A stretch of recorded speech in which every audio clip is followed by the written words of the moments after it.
work, health, relationships, side projects, and in fact, sleep. And somehow you're expected to make progress on all of it every single day. And I see a lot of people trying to solve that with more motivation, with more willpower.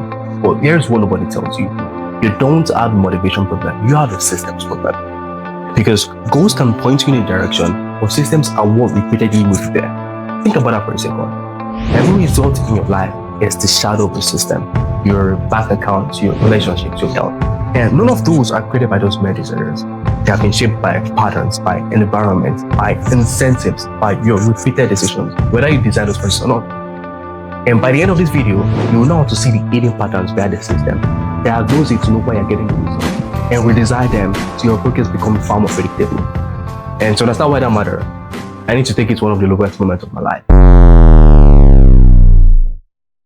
For a long time, I thought my problem was that I just wasn't good enough. I thought I had a discipline issue. I thought probably I wasn't just smart enough. Probably I wasn't built like those who seem to, get the result they wanted. I remember one of the lowest moments of my secondary school years. In Nigeria, before you move to the science class, you have to meet certain academic requirements. I didn't. In fact, I was placed on probation. I will never forget this moment. My principal called my dad urgently to school because I had a very bad result. I was so embarrassed. I was disappointed. And I kept on pointing the question inward. There's something definitely is wrong with me, I said to myself. But something interesting happened. But those students who consistently performed well weren't always the smartest in class. They had structures, they had routines, they had repeatable ways of learning. And looking back now, they didn't just have better grades, they had better systems. That did not transform me overnight, but it changed the question I was asking. Instead of asking, what was wrong with me? I started asking, what process is producing this result I was getting? And over the last few years, that question pulled me into system thinking, psychology, business, in fact, even engineering. The more I keep on studying, the more one idea kept on coming. I wasn't failing because I lacked motivation. I was relying on motivation to do work that required a system. I've been surrounded by systems my whole life, and I didn't notice them. Once I understood what a system was, I started seeing them everywhere, in coffee shops, in university, in my life, in my family, relationships. I started seeing them everywhere. So, what is a system? And the way I love to define it is, a system is a set of repeatable processes working together to produce a result. Simple, that is it. So once the process is repeated, the pattern of results is also repeated. And the system is definitely going to remove what? Willpower and motivation. Think about the last time you probably entered a coffee shop. Most customers receive what they order without needing to manage the room themselves. Why? Because the customer does not explain how to steam the milk. The cashier does not invent a new cup routing method. The machine does not wait for inspiration. Everyone has a role, everyone has a place, and everything follows a process. That is system. The system produces consistency. University is a system. Finance is a system. Your routine is a system. Your money routine is also a system. So like I said earlier, every result in your life is the shadow of a system. So we spend our time trying to change the shadow without changing what is casting it. For example, now I'm shooting this video. I've got my main light here. My main light is casting a shadow towards the side. So imagine trying to change the shadow without changing the system. But the shadow does not change until you change what is casting it. So if every repeatable result comes from a system, then the question is not meant to be, how do I work harder? It's meant to be, how do I, first of all, identify the system you're in and redesign it so that that result I'm looking for is going to be far more predictable. But guess what? There are only 4 steps. And the 4th one is the one that separates those who change for a day and those who change for good. Grab a pen. So the first thing is to recognize.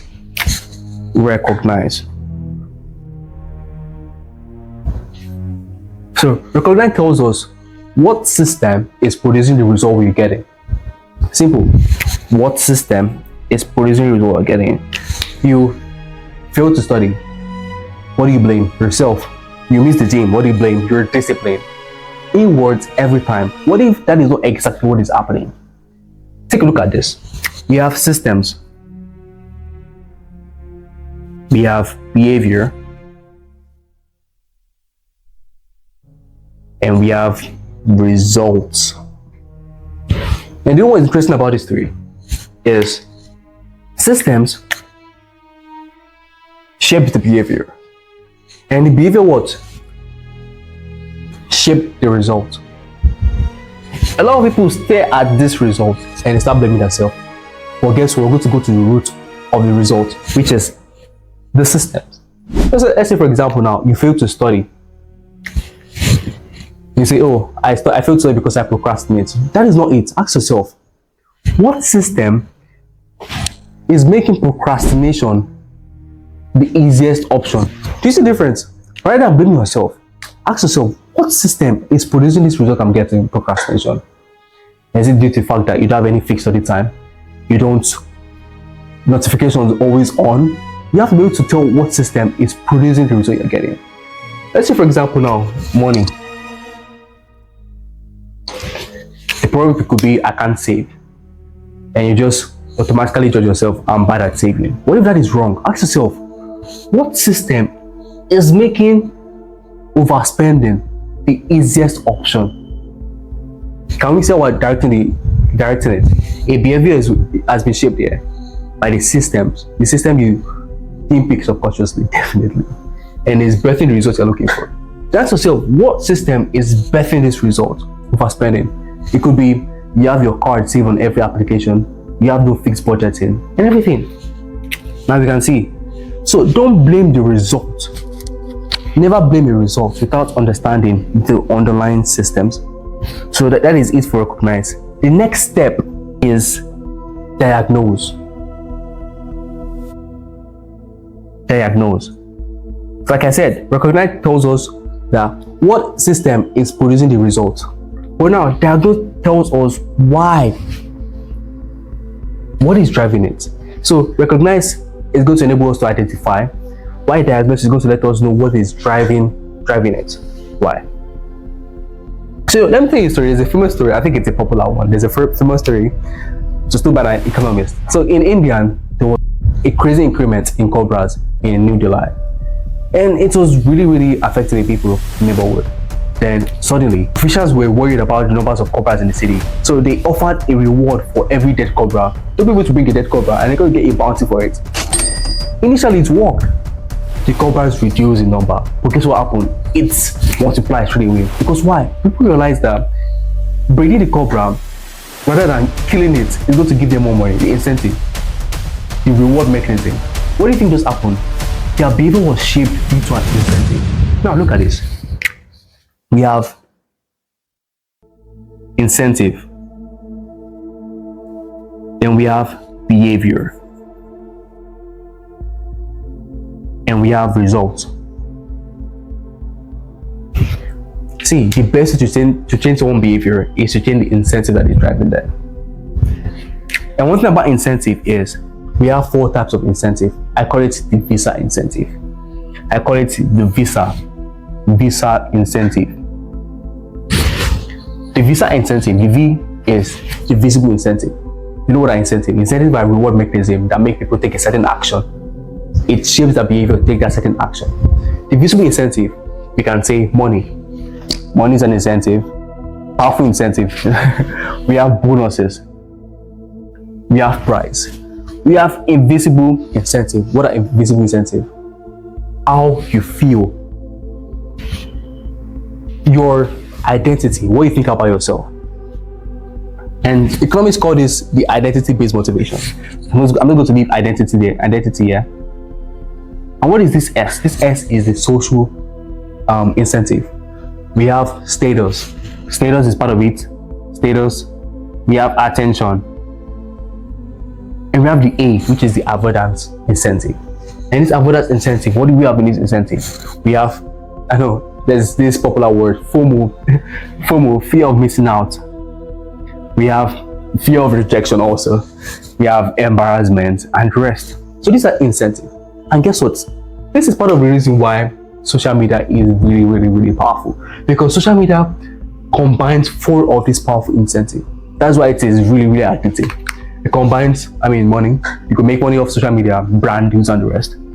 The invisible incentive, how you feel staying long enough on social media, the dopamine strike you get from social media. We have the status, yeah, definitely, the game of attention on social media, status. And the A, the avoidance incentive, how you feel. You don't want to miss out on your friends. The FOMO, fear of missing out, rejection. And that is what makes social media are really, really powerful. So people don't just respond to goals, they respond to the system generally. And this is very beautiful. So now we've recognized, diagnose. Recognize tells us what is producing the system. And I repeat, diagnose is how are we getting the result we're getting. The next on the list is design. Now this is really interesting. Design is the how. That recognize is the what, the diagnose is the why, design is the how. Design is how do I redesign the system so that my behavior become the easiest option. And one thing I've noticed about people is they create goals that require them to be the best version of themselves. Your system is going to crash. I'm telling you. So how do I redesign a system that's going to work on the worst day? Take a look. The first thing is trigger. The next thing is process. And the last one is track. So what is this trigger? I will remember it's not a trigger. I will do it tomorrow is not a trigger. A trigger is really, really specific. When you want to design your system, triggers are really, really important and they're really specific. At 7 p.m. is a trigger. After I brush my teeth is a trigger. When I get into the car is a trigger. Sunday evening is a trigger. So after the trigger happens, once you set a trigger, the system automatically begins. You want to read more? Put a book on your bed. Going to bed becomes the trigger. You want to save consistently. Automate your transfer. So when money gets into your account, money getting your account becomes the trigger. So stop hoping that you remember. Create the reminder in the environment. And the reminders are the triggers. Because guess what? Human beings are damn unreliable. So now moving to process. The process answers what happened exactly after the triggers. For example, I will study harder. It's not a process, rather. I will read more consistently. It's not a process. A process is meant to be so simple that it can be easily repeated by another person. For example, at 7 p.m. my trigger, I put my phone outside, I read a topic I pick in the morning, read for 45 minutes. After 45 minutes, you could say, I will answer 10 questions. And after that, you could say, I'm going to write down what I don't understand and stop. That is the process. The process is meant to be so easy that another person could repeat it. That is your process. Because why? Process is going to remove negotiation. It's going to remove feelings. Because human beings can exaggerate. So that is it on process. And the next thing is to track it. So tracking tells us, how do I know that the system has happened? That means from the processes, you could tell. That's why process is very, very important. You're going to remove the negotiation, remove the exaggeration, because we are very, very good at exaggerating. So track is going to know how it happened. What are your deliverables? And your deliverables are what? Your processes. And tracking is very important in growth, because to build a suffering life, tracking is meant to be daily, 24-hour. And this is why tracking takes us to the next step. Recognize, diagnose, design. Then from tracking, then we have what? There's a conjoined here. Then we have, let me use the black marker. We have evolve. Evolve is the fourth step. Evolve. And this is where a lot of people make mistake. Your first system, let me tell you, you're going to fail at your first system. Yes, and that is good because you're going to remove your assumptions. You're going to see life. What is not working, what is not working. It could be, for example, after you've designed your first system and you fail, if after the first week you realize that, okay, this is not working for me. That could give you insight into probably my trigger is not specific enough. Probably my process is too long. Probably I couldn't track it well. And you'll be able to what? Next step is observe. Observe what is not working. Observe what is working. That's why one thing I always tell people is journal for you. I think journaling is one of the best ways to sit down with your thoughts and analyze things better. After you observe, the next thing is what? Adjust. After you've analyzed it, probably my trigger is too long, my trigger is not specific, my process is too long, I couldn't track it very well. Then you adjust. You create a system again, redesign it. It's going to take you a lot to find the perfect system that's going to fit you. Then after adjust, what do we have? We have repeat. That is it, simple. You have to repeat these processes because to evolve, like I said earlier, it is fixed. You're going to be able to fix your system on a daily process. It's a 24-hour thing. You're going to observe, you're going to adjust, and you're going to repeat. Repeat is very, very paramount. So let's give a quick review because we're going to build a life system here. So the first thing is recognize. Like we said, system shape behavior and behavior shape results. Recognize is the what, diagnose is the why. Then we incentive, we have the behavior. Like I said, incentive here, incentive shapes the behavior and the behavior shapes the result. If you want to change one behavior, just change the incentive, driving the person. And you're going to see that this case is going to change massively. Then from there, we learn how to design. We understood what a trigger actually is. Trigger as specific. Then we understood that the process is what this process comes right after the trigger. Then after that, we track. Then from there, we went to evolve.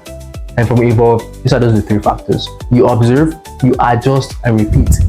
It's a 24-hour repetition. And ensure you change at least one thing. Don't change 10. Don't change everything. Nah. Pick at least one thing. Then you understand the power of the cause and effect. So let's build one together. So instead of picking a very perfect one, let's pick something really more real. So let's say you want to post more consistently on YouTube. Let's go through these 4 steps. Recognize. I could sit down with myself and tell me, okay, let me recognize what is happening here. What is the system producing the result I'm getting, which is inconsistency. And let's say, for example, now what I've recognized is I got an idea, I get into research, start writing my script, but I don't finish writing my script because I get heavily endowed by researching because I love researching. Now that is, I've recognized what is I'm getting. Then I go to diagnose. Why is this system producing the result I'm getting? Is it because I love researching, like spend more time researching than actually getting along with my script? Then I will now move to design. I want to redesign. I'm going to create my trigger, my process, and my track. So my trigger could be at this specific time window, I'm meant to do this. So when that time window comes, I'm going to create a process. So a process that's going to what? Not allow me to get lost in research. So that process is going to come with, by this certain time window, I'm going to research, and this research is going to come with one promise. The promise could be the hook, it could be the story, it could be a certain framework you've placed around your video. One must be finished before the next research must come. So that is the process. And then I can track it. And by tracking it, I can observe, I can adjust, and I can repeat. And that is it. So imagine doing this for every part of your life. Your health, your relationship, your results, your finances. Instead of asking, what is wrong with me? You start asking, what system is producing the result? Then what? You recognize it, you diagnose, you design, then evolve. Then what? The results start becoming visible. That is when progress stop becoming random. That is when consistency stop depending on your mood. And because each cycle gives you more information to the next one, that is when progress begins to compound. So before you leave, I want you to pick a result you want to change, write it down, and ask yourself, what system is producing this result? Ask yourself, why is this system producing the results? Ask yourself, how can I design it? By the trigger, process, and track. And observe, adjust, and repeat. So do not set another goal today. Design what will make the goal way more predictable. And by the way, I'm Joseph. And if you want to build a life system with me, you're struggling with building your system, just go to josepholamide.com and send me a mail. I'll be ready to see you. Execution is obedience.